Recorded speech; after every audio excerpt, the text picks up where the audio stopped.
supreme over other kings. Lordly in appearance, he is the hero born of Uruk, the goring wild bull. This is the opening sentence of the second paragraph of the Epic of Gilgamesh, one of the oldest epics of literatures that have survived. Although he is considered as the first hero, Gilgamesh is only a part of the history of his city. The city he ruled in is one of the earliest known cities to have existed. Located in the region historically known as Mesopotamia, the land between two rivers, the Tigris and the Euphrates. This city is occupied by a group of people who were called the Sumerians. This city is known as Uruk.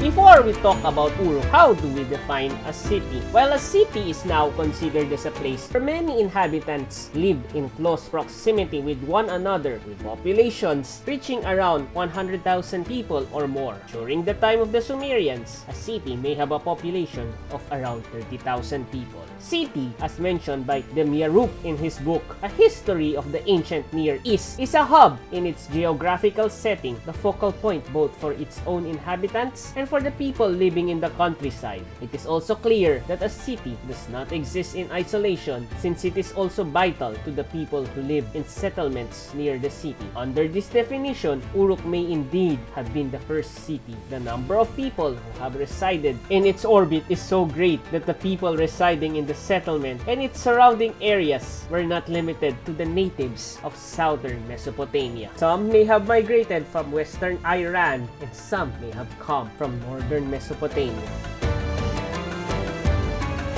For a city to support a large population, a food source would need to be available. This source would primarily come through agriculture, primarily by planting cereals and wheat that would eventually be used to create bread. The Euphrates had to be carefully managed, with the farmers also protecting the crops from too much water, since there was no natural drainage of water deposited in the fields. And with a hot climate, this would lead to the evaporation of a high level of salt in the soil, arresting the growth of plants. To extend the area of cultivable land, artificial irrigation was developed, but the enormous common effort required to dig and maintain big canals and the need for an equitable distribution of water reinforced the authority of the traditional town chiefs, the high priests. As for the city of Uruk, its agriculture relied upon irrigation provided by the Euphrates. This enabled them to grow crops such as the aforementioned cereals and fruits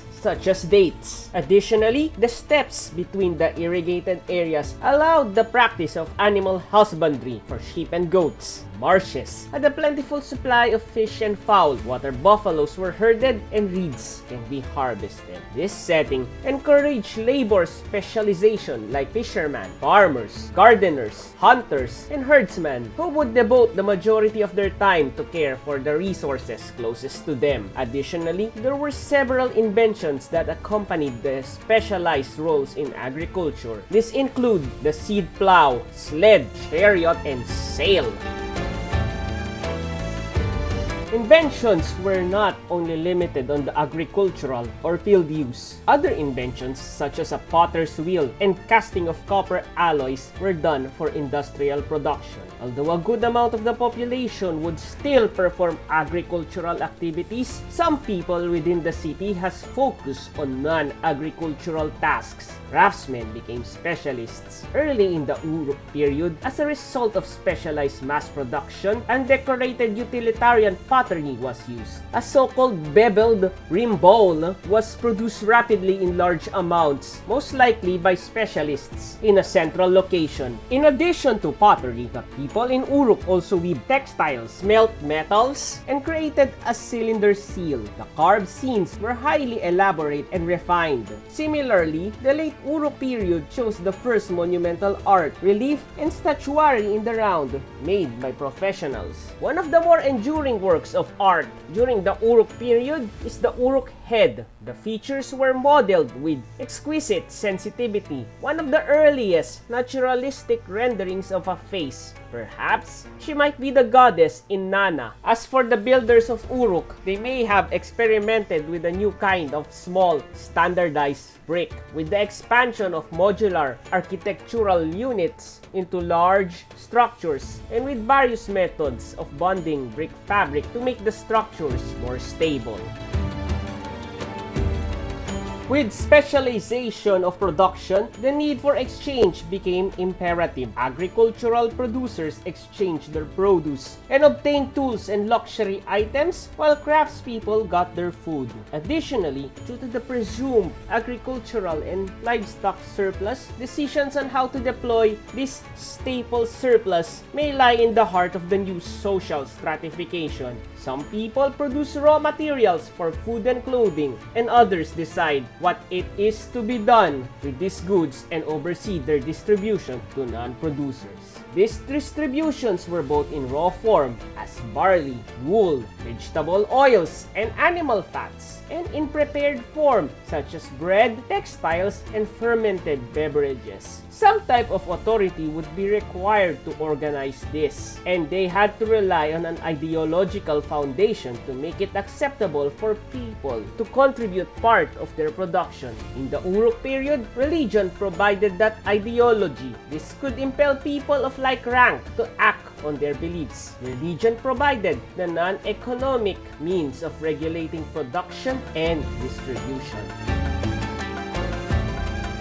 As previously mentioned, the need for distribution of water enhanced the authority of the high priests. The control of agricultural resources eventually gave rise to an elite class. With the ever-increasing rise in hierarchy, the inhabitants have developed remarkable architectural and artistic achievements. Additionally, there was a centralization of powers and functions at Mesopotamia, as indicated by the layout of the buildings that they have inhabited. The physical focus of these functions seemed to have been a building that may be called a temple. During the Ubaid period, prior to the Uruk period, the temple would function as a communal place of worship and a center for the collection and distribution of agricultural goods. The god of the city would receive goods and redistribute them to the people. It was in the temple, the house of God, and built by the community that made the system work. The temple complexes came to resemble palaces with reception rooms, bedrooms, dining halls, and gardens. They were entertained with music, taken on journeys, and served lavish repasts. In the previous periods, there were few disparities in wealth and power between families whose members were occupied with agriculture. During the period of urbanization, during the Uruk period, the construction of large temple complexes began. In contrast to the smaller scale buildings that were constructed, it was speculated that for each complex, some 15,000 laborers worked 10 hours a day for 5 years. Two areas in the center of Uruk show monumental architecture. First, a complex called Iyana, House of Heaven, which was dedicated to the goddess Iyana or Inanna. Within an area surrounded by a perimeter wall, several buildings were in use. Simultaneously, there were stuck clay cones colored white, black, and red. In one building, these cones were made of stone, which was a material rare in the region. The second large-scale monument was called the Anu, or the White Temple. It was constructed on an artificial platform, repeatedly raised during the Uruk period. This may be one of the first ziggurats ever constructed. The Uruk base pictorially expresses the role of the Iyana temple complex in Uruk society. It collected the produce of the land as if it were an offering to the goddess. A human acted as an intermediary. This may be the head of the temple organization, referred by the title Lord N in Sumerian. The temple's role in the collection and redistribution of goods created a new specialist, the administrator. Accounting mechanisms became necessary to record goods coming and going from the organization. This requires the skills of people capable of handling bureaucracy. Standard measures for dry and liquid goods, for land, for labor, and for time were in place, and writing, used to record for future consultation, had begun. This bureaucratic activity was a domain for a specialized group of people. The social differentiation culminated in the existence of a stratified society in which the professional occupation primarily determined one's rank in the hierarchy. The majority were still farmers, fishermen, and herders. They remained free and owned the land that they worked. Many of the city residents were part of the temple organization, whose members were fully dependent on the former for their survival. A text called Standard List of Professions appeared at the end of the late Uruk period. It was written and copied faithfully for some 1,500 years. It provides the titles of officials and names of professions ordered in a hierarchy. The title includes terms such as leader of the city or of the plow and great one of the cattle pen or of the lambs. The list contains terms for priests, gardeners, cooks, smiths, jewelers, potters, and others. It is clear that there is an inventory of specialist professions within the city. At the top of the Uruk Society stood a man whose powers derived from his role in the temple. Scholars would call him the priest king. At the bottom of the social ladder of temple dependents were people involved in production, both agricultural and otherwise.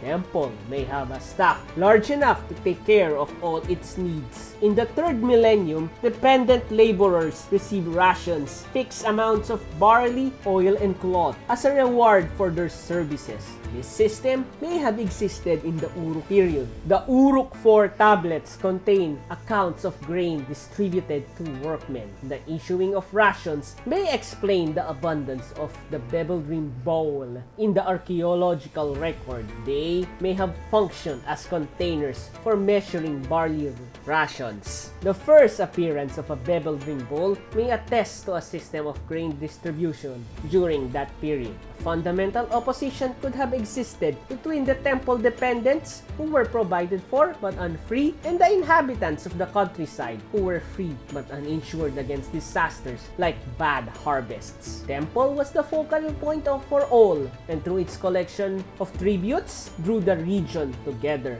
A state had developed by the late 4th millennium BC, where the city held organizational controls. So, you have come to the end of this video. It appears that the temple has played a massive part in the urbanization of Mesopotamia. It also helped in the rise of hierarchy and the eventual development of a city.